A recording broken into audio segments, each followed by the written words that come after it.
తమిళనాడు ముఖ్యమంత్రిగా విజయ్ ప్రమాణ స్వీకారం చేయబోతున్నారు.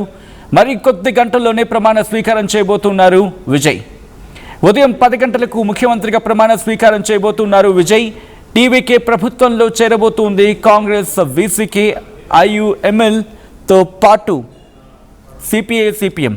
అయితే బయట నుంచి మాత్రమే మద్దతు ఇవ్వబోతోంది సిపిఐ, సిపిఎం.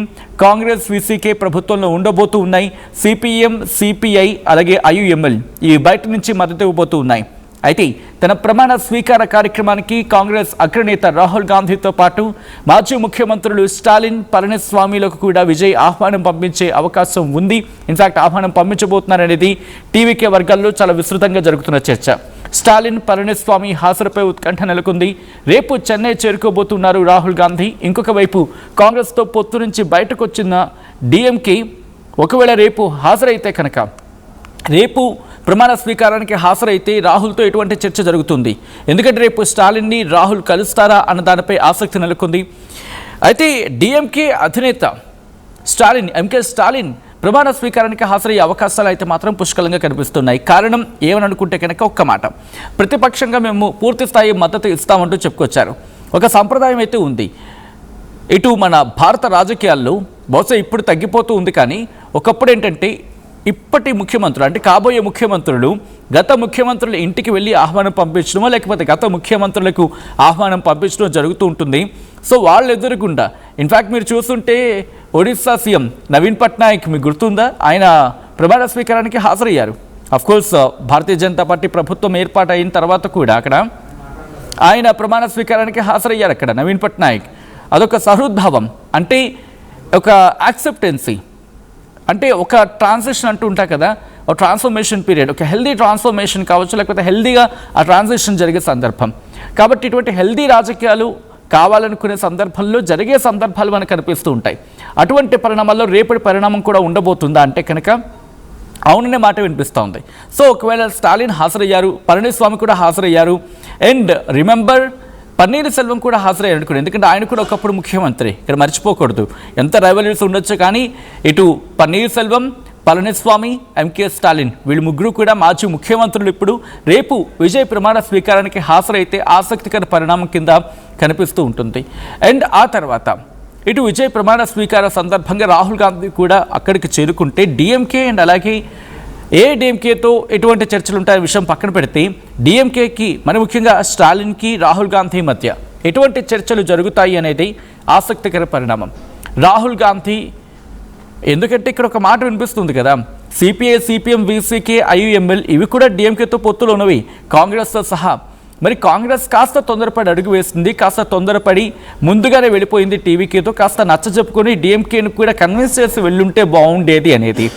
ఎలాగైతే సిపిఐ, సిపిఎం, వీసీకే, ఐయుఎంఎల్ ఇవన్నీ కూడా ఇటు డిఎంకేని ఏదో అంటూ ఉంటారు కదా, నొప్పించక తానొప్పక తప్పించుకు తిరుగువాడు నేర్పరి సుమతి అని చెప్పి, అలా బహుశా ఆ సందర్భం లేకపోతే అది CPI, CPM, IUML at the same time VCK వీళ్ళ దగ్గర కనిపించింది.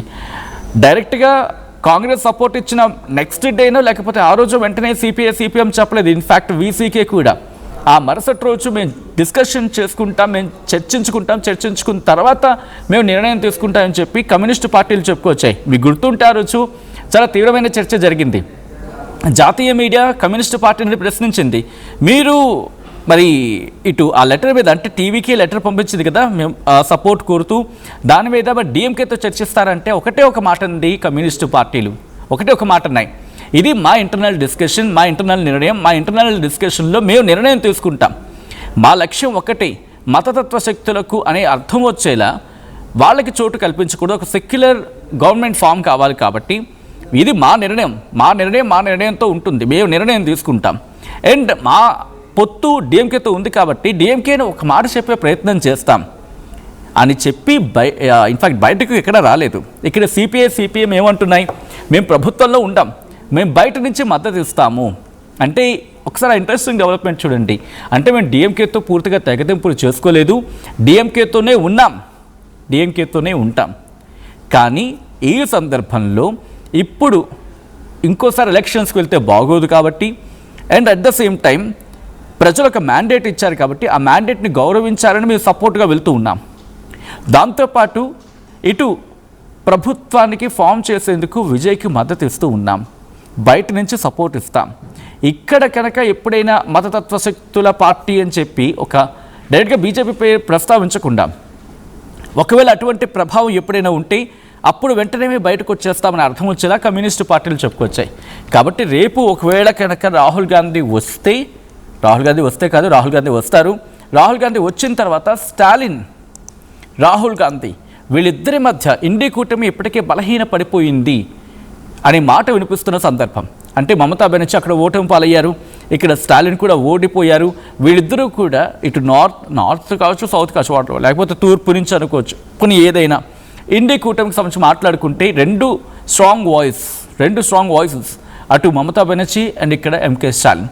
కాబట్టి వీక్ అయిపోయింది అని మాట్లాడుకుంటున్న క్రమంలో వీళ్ళిద్దరిని కలిపే ప్రయత్నం కమ్యూనిస్టు పార్టీలు చేస్తాయా? అండ్ రిమెంబర్, ఇదే కమ్యూనిస్టు పార్టీని కేరళలో ఓడించింది కాంగ్రెస్. మరి అటువంటి కమ్యూనిస్టు పార్టీలు ఇప్పుడు కాంగ్రెస్తో మళ్ళీ మాట్లాడతాయా, జత కడతాయా? ఒకవేళ అదే కనుక జరిగితే ఒక ఇంట్రెస్టింగ్ డెవలప్మెంట్ అని చెప్పుకోవాలి. భారత రాజకీయాల్లో ఇండి కూటమికి బలాన్ని చేకూర్చే ఘటన కింద మారుతుంది రేపటి డెవలప్మెంట్, ఇటు విజయ్ ప్రమాణ స్వీకారం సందర్భంగా. కాబట్టి ఇంట్రెస్టింగ్ డెవలప్మెంట్. అసలు ఇంతకీ ఆహ్వానం వెళ్ళిన తర్వాత స్టాలిన్ వస్తే ఏం జరగచ్చు? ఇది ఇంట్రెస్టింగ్ డిస్కషన్కి దారి తీస్తోంది. మరి మీరేమనుకుంటున్నారు? కామెంట్ చేసే ప్రయత్నం చేయండి.